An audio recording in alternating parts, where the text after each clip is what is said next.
Hey, what's up guys? Jake the Snake here, and today's video is on 10 tips and tricks on H3VR, how to master take and hold.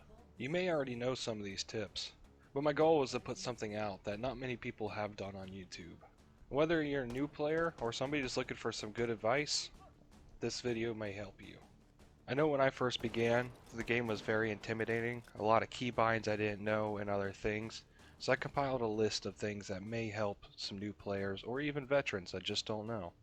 There's not enough time for me to put everything I know in this, so if there's something useful that you know and I didn't put it in here, please let me know in the comments, help other people out. So without further ado, here's 10 tips and tricks of H3VR for take and hold.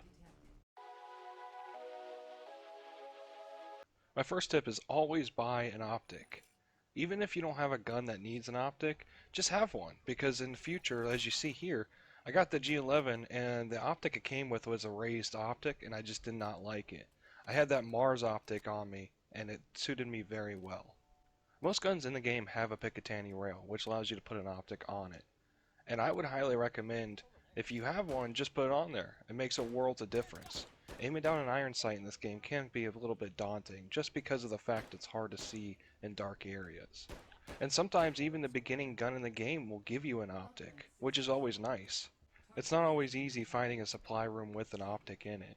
So if there's a gun with an optic, shit, even if you don't like the gun, just take the optic and go to the supply room. Next, always go to the first supply room. There's always a token in there, and believe me, that token can make a world of difference when you're trying to save up for something. And you're able to refill your ammo just in case you used any. The first supply room always has one or two SOSIGs in there, so just watch out. My third tip is something I didn't even know about until a viewer told me about it. But if you're low on ammo, hit those ejectives with your gun. It'll break them. You don't have to use any ammo. In this case, I was using a shotgun and I only had a couple rounds left. And as far as I know, it works on every objective besides the squares that you have to shoot. So it really comes in handy and makes it a lot faster. Especially when you're trying to find that last one and there's a bunch of enemies coming. You can easily end the round very fast with that. With a variety of different melee weapons, it can be kinda hard to find one that suits you. From lead pipes, to screwdrivers, to axes, even dustpans, each one does good in their own scenario. My favorite's a screwdriver, because you can go right up to them and shank them. And I may sound crazy, but there's something about going up right behind them, picking them up, and stabbing that knife into them just feels so good. I don't know why. I promise I'm not a serial killer. Just be leery that whenever they're traveling in a group, if you go and knife the last one, 9 times out of 10 the other ones will find out and they'll come and shoot you just as you're seeing. But if there's one all by itself, go ahead and give it a shot. I guarantee you'll enjoy it.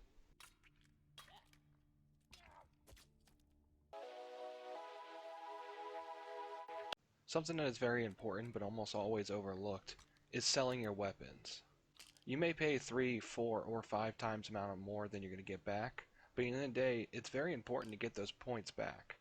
At this point, I got a useless side-by-side shotgun that has no barrel. It looked like a pain to use, so I just went ahead and sold it for 1 point. I may have bought it for 3, but I was okay with getting 1 point back. Another example is really wanted that rifle, but I didn't have enough points. I needed 2. So I went ahead and sold both my weapons and hoped I could get back to get my rifle.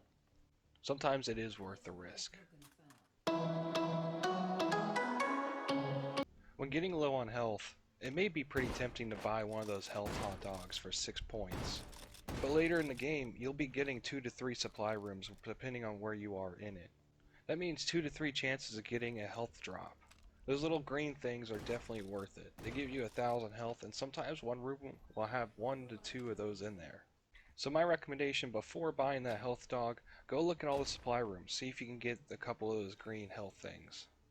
Because let's be honest, 6 points is a lot of points, and that you can get a really good gun with.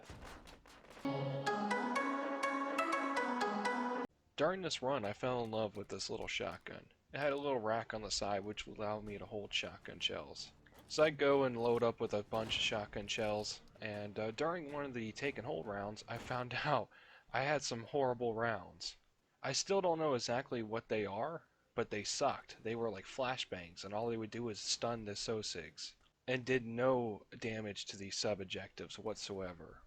It took like 4 shots point blank just to kill one Sosig, so I went through all my rounds not realizing.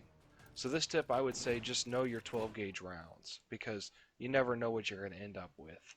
At the end of the day though, I would say these are still better than the flare rounds, because at least these stunned them. The flare rounds don't really do much but make everything bright. And because of these rounds I ended up failing the objective, and I had to redo it. In the middle of objective, running out of ammo sucks, but whenever you need to, pick up a Sosig gun. They all have one. Varies from shotguns to rifles to pistols, you name it, they have it. None of them actually have a lot of ammo, but if you collect a bunch, it'll allow you to cycle through each one. They may be toys, but at the end of the day, they actually do a pretty good job. Just make sure you don't run out of ammo in each one. My favorite by far is definitely the M16, but the only thing is it really shoots fast. Just like any computer game, this game has a lot of shortcuts or keybinds to it. I'm going to be showing 4 of the most important ones. I do have an Oculus Rift S, so it may vary between different systems. The first most important keybind being the quick bolt action, which allows you to cycle your bolt without taking your hand off the gun. While firmly holding the gun with your right controller, you simply take the analog stick or touchpad and rotate right, upward, and then back, and it rotates the bolt. Now this one is a new feature, so it does have some quirks to it that are being worked out, as far as Anton said, but I do use it often because I don't have to remove my hand from the gun. So when you're freshly out of ammo on most of the pistols in the game, and you go to put a new mag in with the slide already back, the way to use the slide release is by, on your right controller, bringing your left analog stick or touchpad down and bringing it down to the left. That will quickly release the slide, allowing you to continue firing. It's very handy. I use it 24/7 when I have a pistol. Say you want to unload a shotgun, simply on your right hand, push up on the analog stick and allow you to eject every shell while pumping it. And the last most asked one for me, at least, is when you're picking up ammo to stack it, you just use your hands, grab around with it and hold down, and it'll allow you to pick up the max amount of ammo you can hold in that stack. It comes very handy for anything that doesn't use magazines and that you want to get the most out of it. And for my final tip, I highly recommend a Gunstock. I did talk about it a little bit in a previous video, and some viewers wanted to know which Gunstock I used. Well, I went over to Amazon and checked them out just to see what different ones there are now. And after looking for quite a bit, I still would recommend the one that I got, at least if you're an Oculus Rift or Quest user. Now it is a bit pricey, but it is on the cheaper end as far as gun stocks go, because there's those Pro Tube ones that go very expensive very quickly. This is the one I purchased. It is for the Quest or Rift S. It features 2 cuffs that detach by magnets, which is absolutely amazing. It also has a rear adjusting cheek mount, which is beautiful because you will find yourself needing to change the size of it per gun. But it will take some getting used to, because it's definitely not normal to be running with a gun stock in VR, especially when it comes to reloading.